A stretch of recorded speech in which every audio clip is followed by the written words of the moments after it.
Donc maintenant, on demande à des femmes religieuses comment elles utilisent leur énergie dans leur travail de tous les jours et la façon dans laquelle elles travaillent pour faire en sorte que les femmes obtiennent l'égalité. On passe la parole à Deborah, qui vient des États-Unis.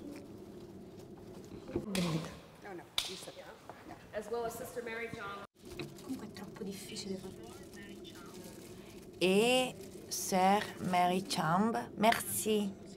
Pardon, Manasa. Merci. Est-ce que vous m'entendez? Merci. Très bien. Donc, elle est un peu plus petite que moi, mais elle est arrivée avant que moi. Je suis très contente d'être ici avec vous aujourd'hui et avec toutes ces femmes religieuses. Je vais vous poser une question à laquelle vous m'avez fait penser cette matin. L'Église est liée à la faiblesse de la justice. Reconnaît qu'il faut parler de la justice, mais elle arrive à voir la justice dans les yeux des autres. Elle arrive à l'appliquer, surtout pour ce qui concerne le synode de l'Amazonie. Je vais voir ces codes 7971, cette déclaration, comment notre Église peut l'appliquer et comment on peut la diffuser, vu qu'on ne peut pas voter. Donc, vu que l'on parle de justice dans l'Église, est-ce qu'on peut la percevoir dans les yeux de femmes? Je veux que vous sachiez avec qui vous parlez, parce qu'elles sont deux femmes spéciales. Je suis ravie d'être ici à côté d'elles. Sœur Madjanazan est une sœur bénédictine. Elle a étudié, elle a été la directrice de l'Institut Santa Scholastica. Elle a été également leader dans plusieurs associations religieuses. Elle est activiste politique et féministe qui lutte pour la libéralisation du peuple et toutes les questions concernant les femmes. De plus, elle est la supérieure de la communauté de Manille.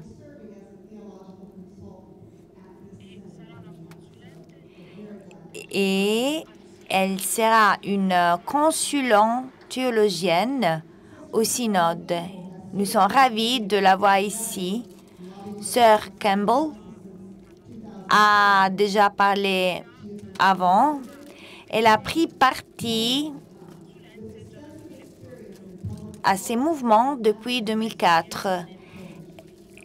Elle a beaucoup d'expérience dans la vie publique. Elle travaille à Washington et son activité se focalise sur les inégalités. Elle est une institutrice et elle est très connue aux États-Unis.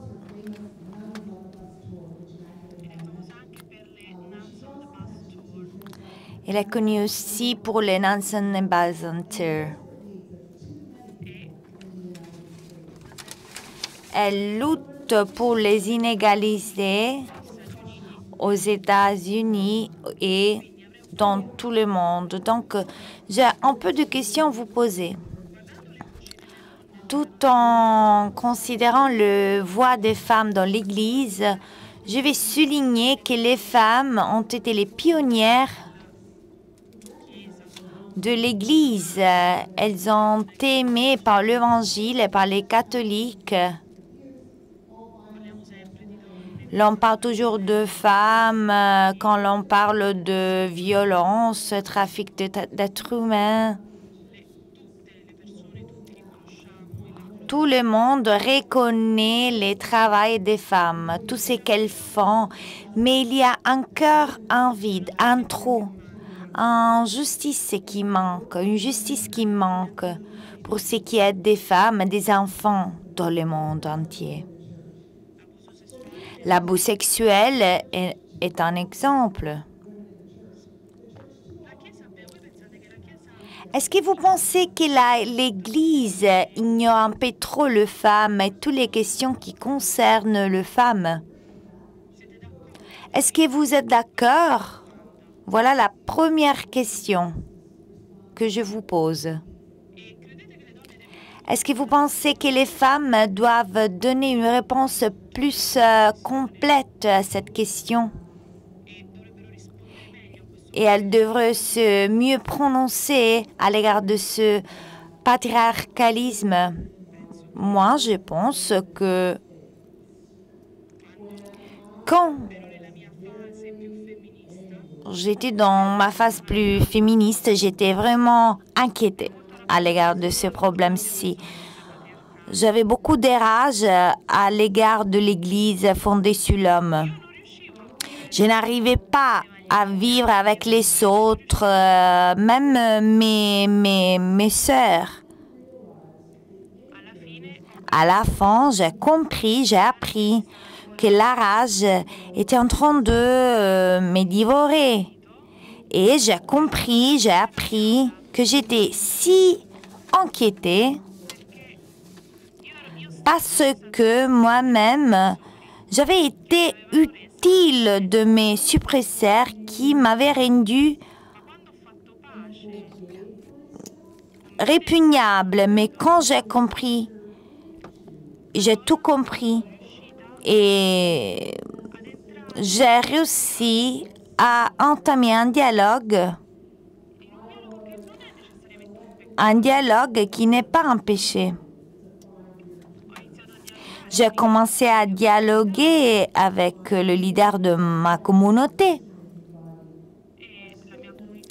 Et ma communauté était composée d'un corpus décisionnel. On a commencé à parler et j'ai commencé à dire, à partager ce que ne partagez pas. Nous sommes aussi Église. Nous faisons partie de l'Église. On la possède. Et à ce moment-là, j'ai compris que mon travail était aller chez les évêques et raconter les histoires de mes sœurs qui vivaient avec moi.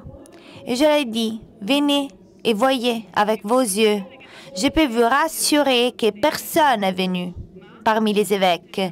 Mais pendant mon pèlerinage dans le diocèse, j'ai toujours raconté de nouvelles histoires. Et j'ai appris que mon rôle dans la leadership, dans la prise de décision, était être missionnaire. Et je devais m'assurer que ces histoires étaient racontées. Et par rapport à mon rapport avec le public, je ne faisais qu'une partie du travail. Et ma tâche était rompre les schémas, les changements viennent du cœur en premier lieu. Et après, il se diffuse et il arrive à la tête. Merci.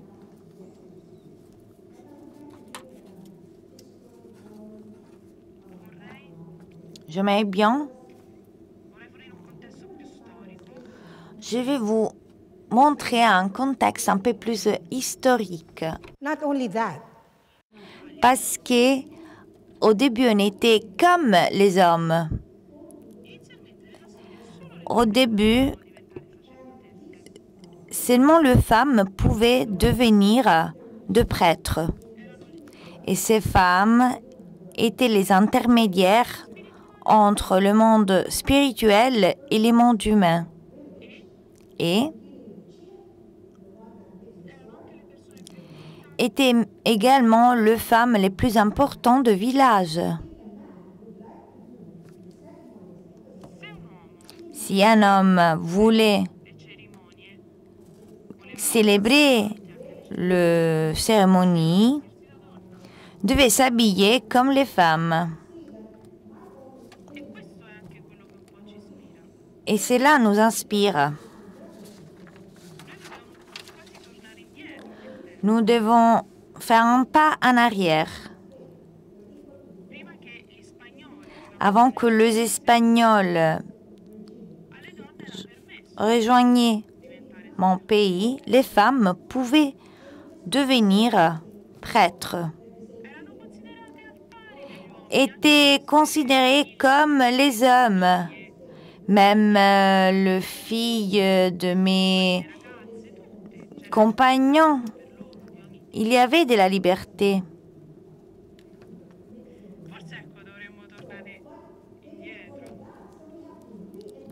Il faudrait faire un pas en arrière, mais après, on a dû le éduquer à nouveau. Mais comment ont-ils fait? En premier lieu, ils ont dit aux mères, vous devez vous occuper de vos enfants, sinon ils vont perdre leur dignité. Et pourtant, les femmes ont commencé à se dédier à la famille. Chaque femme aux Philippines s'en souvient de ces moments-là. Les mouvements féminins ont été très forts au début, mais après, tout au long du temps, au fil du temps, on l'a perdu. Donc, en tant que religieuse, en tant que femme religieuse,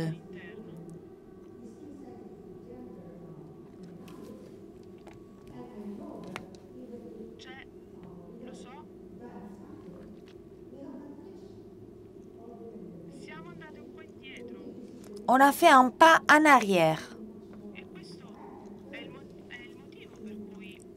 Et cela vous explique pourquoi je mène cette action. J'étais très énervée quand tout cela s'est avéré. Et c'est pour ça, c'est à ça que je me suis inspirée. Et j'ai compris que je dois faire plus. Je dois agir. Est-ce que vous avez une autre question? Ce que je pense est que la UISG, ce grand groupe international, est en train de parler beaucoup de femmes, de leur participation dans l'Église. Et je pense, je fais référence à des moments. Le premier en 2016, quand une sœur a demandé au pape d'ouvrir, de donner la possibilité de s'exprimer aux femmes, de prendre partie aux assemblées,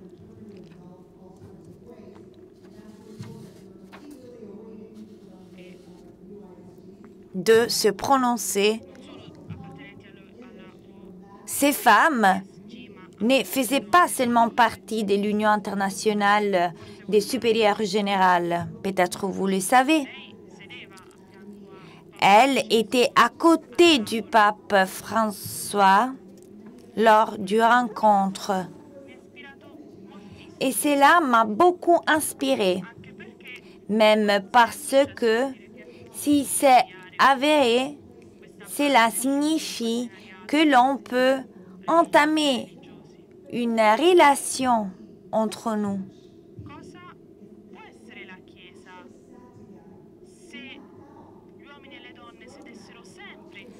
Qu'est-ce qu'on pourrait faire si on agit ensemble partout dans le monde? Si on unit nos forces, femmes et hommes? J'ai écouté la réponse du pape qui lui a donné.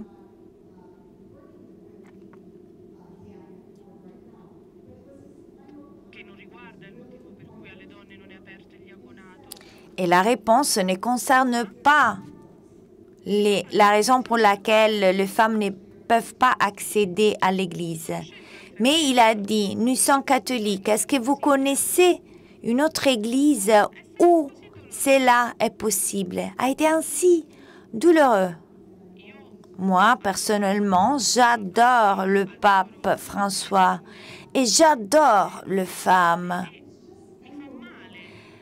Et je suis triste quand je vois qu'elles sont toujours exclues. Pourquoi une femme ne peut pas participer à la vie de l'Église, pouvoir s'exprimer? On est considéré égal. Mais il y a des moments douloureux où l'on voit que les femmes ne sont pas admises. Elles sont exclues. Les catholiques ont beaucoup de foi dans les femmes religieuses, même à l'égard de laïcs, des femmes laïques. Nous nous inspirons toujours aux femmes religieuses dans le monde et on en parlait auprès de l'Union internationale des supérieurs générales. Et donc, cela nous blesse au cœur. Donc, ma question est, pouvez-vous nous raconter si vous êtes senti exclu, spécialement dans votre vie ecclésiastique, ou si vous connaissez des histoires qui peuvent raconter, qui vous pouvez raconter. Quand je parle de 2012, tous ceux qui s'en souviennent qu'en 2012, aux États-Unis, une querelle s'est déroulée. Une querelle qui concernait la participation de femmes aux conférences religieuses.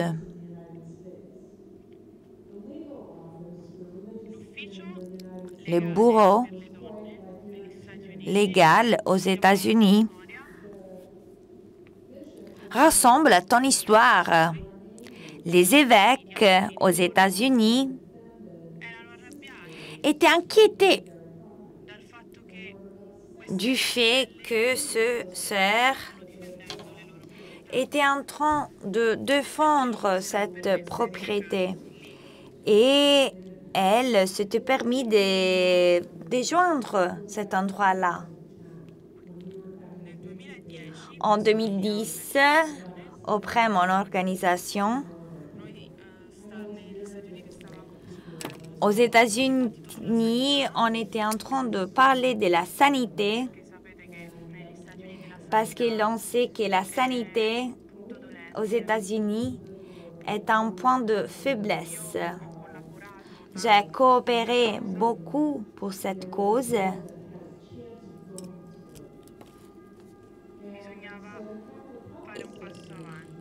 Il fallait faire un pas en avant.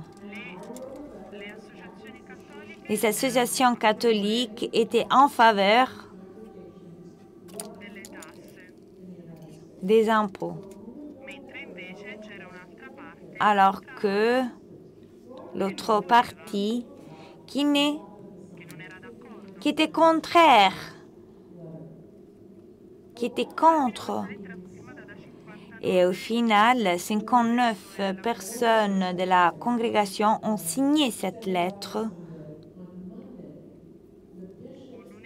Et un lundi, les évêques des États-Unis ont déclaré le fait d'être contre ces documents parce qu'ils le considéraient trop conservatif. Et après, on a appris que quelqu'un avait mal informé les évêques.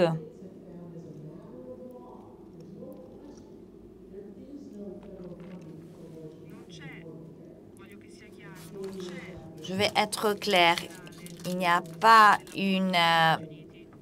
quelque chose qui témoigne l'avortissement aux États-Unis. Mais c'est pour ça qu'ils avaient démontré le fait d'être contre ces documents. Mais notre lettre a été diffusée et après, les médias ont été nos amis parce que les médias aux États-Unis sont les évêques contre les femmes.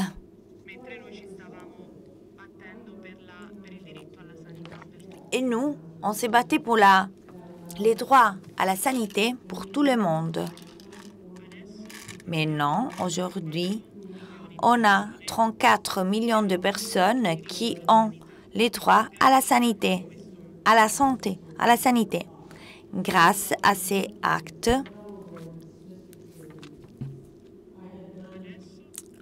aujourd'hui, je sais que j'ai bien agi, que quelque chose de bien, je l'ai fait, je l'ai face à moi. Mais quand les évêques de notre diocèse ont dit que les bénédictines veulent justice, une autre sœur a dit qu'elle voulait. Non, elle s'était adressée aux journaux parce qu'elle avait reçu la lettre, mais ils nous ont dit il est le ministre du Saint-Esprit. Le ministre du Saint-Esprit pouvait participer alors que notre sœur ne pouvait pas. Parce qu'elle n'avait pas d'expérience, ils avaient dit. Le sœur ne pouvait pas avoir justice. Et cela est arrivé.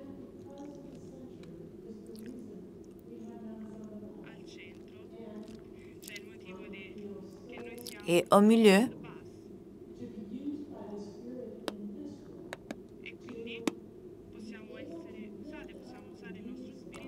nous pouvons utiliser notre esprit de cette façon. Nous devons diffuser la joie. On doit le dire. On doit envoyer une note de remerciement. Le défi est que, très souvent, la douleur fait en sorte que moi, j'ai réagi. On doit être fidèle à une activité constante. Et cela peut nous amener à une nouvelle création, changement. Parce qu'on a besoin d'un changement. L'espoir n'est pas quelque chose qui fait nous souffrir, mais quelque chose qui nous amène en avant. Et donc, oui, ils nous ont dit que l'on voulait promouvoir un féminisme radical, mais ce n'est pas le cas. Oui, bien sûr, il s'agit d'une organisation féministe. Quand j'étais prière aux Philippines, il y avait beaucoup de corruption. Beaucoup de personnes démissionnaient, mais la CBCP, une conférence épiscopale, nous a dit « Vous êtes en train d'aller contre les évêques » et nous avons répondu « Non, on est en train d'aller au-delà des évêques ». Et c'est vrai, c'est ce qu'ils nous ont dit. Et personne nous a dit, allez, continuez. Donc, on était face à 5 évêques et il y avait 5 questions dont je voulais parler. Il y a beaucoup de pauvreté aux Philippines et dans les territoires voisins. Même à la télévision, il en parle. Si vous pensez à l'abus sexuel, il y a toujours un crime. Par exemple, il y avait un cas d'une fille de 16 ans qui a été abusée. Et moi, je disais, regardez, c'est un crime. Donc, qui a commis ces crimes doit être emprisonné. Et eux qui cherchaient à dissimuler les cas. Et après, on a rédigé, on a conduit une enquête.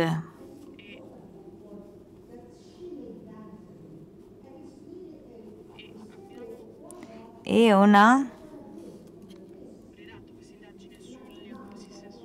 conduit cette enquête sur les abus sexuels faits même par le prêtre. Et après, on l'a diffusé aux femmes, même laïques. Et moi, j'ai dit à ces évêques, s'il vous plaît, lisez-le. Un autre cas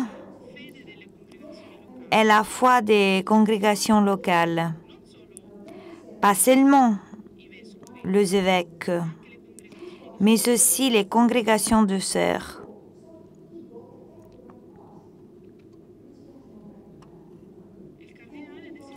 Le cardinal, par exemple, avait un croix sur son vêtement.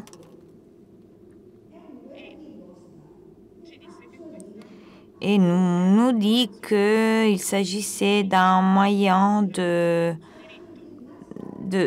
d'esclavage et que c'était son droit. Ils appelaient les corps d'enquête, d'investigation. Et vous savez, qu'est-ce qui s'est passé? Même s'il y avait ces croix, cette croix, le supérieur m'a écrit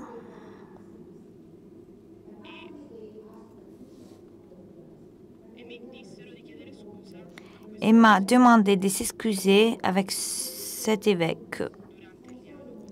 Pendant le dialogue, tu mes sœurs ont dit, nous sommes désolés pour nous avoir conduit comme ça.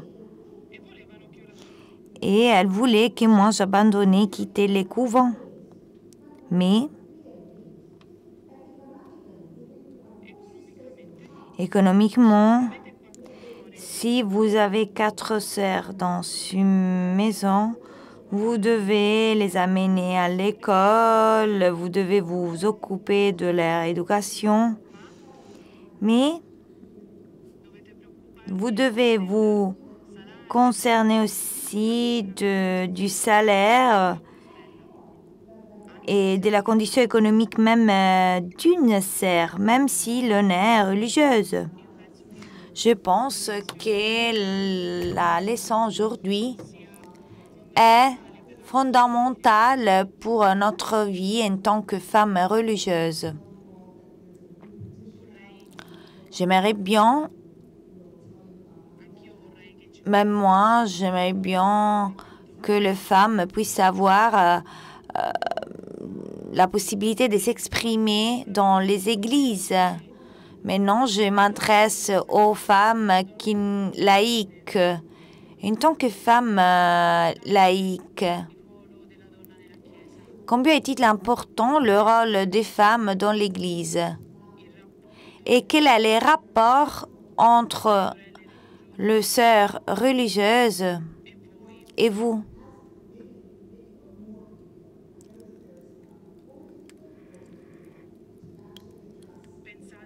Vous pensez que c'est qu'elles sont en train de faire est suffisant. Je sais que très souvent, les congrégations, les communautés de nos sœurs religieuses ont peu d'autonomie. Mais est-ce que l'on peut faire de plus dans les paroisses? Qu'est-ce que vous pouvez ajouter? Je pense que l'Église est en train d'expérimenter une crise spirituelle et la guide de l'Église se pose sur des normes parce qu'elle a d'autres indications. Je pense que c'est aux femmes et même aux nos amis hommes. Pratiquer une vie contemplative qui se base sur ce que l'on écoute sans savoir peur.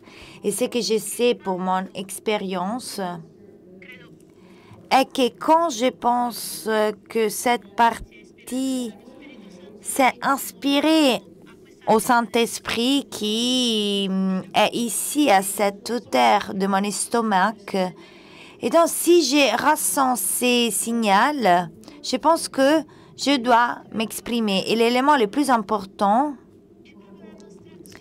est notre action concernant ce que l'on écoute. Et si on a confiance sur le fait qu'on est corps de Christ, on comprend que tout le monde a une tâche précise et on peut contribuer et mener à bien nos activités. Ma partie dans ce corps de Christ est travailler dans l'estomac parce que ma partie est celle de couper la nourriture et vous devez vous engager pour un travail plus créatif pour l'Église. Vous êtes théologienne et tout le monde a une partie joue un rôle dans ces mondes.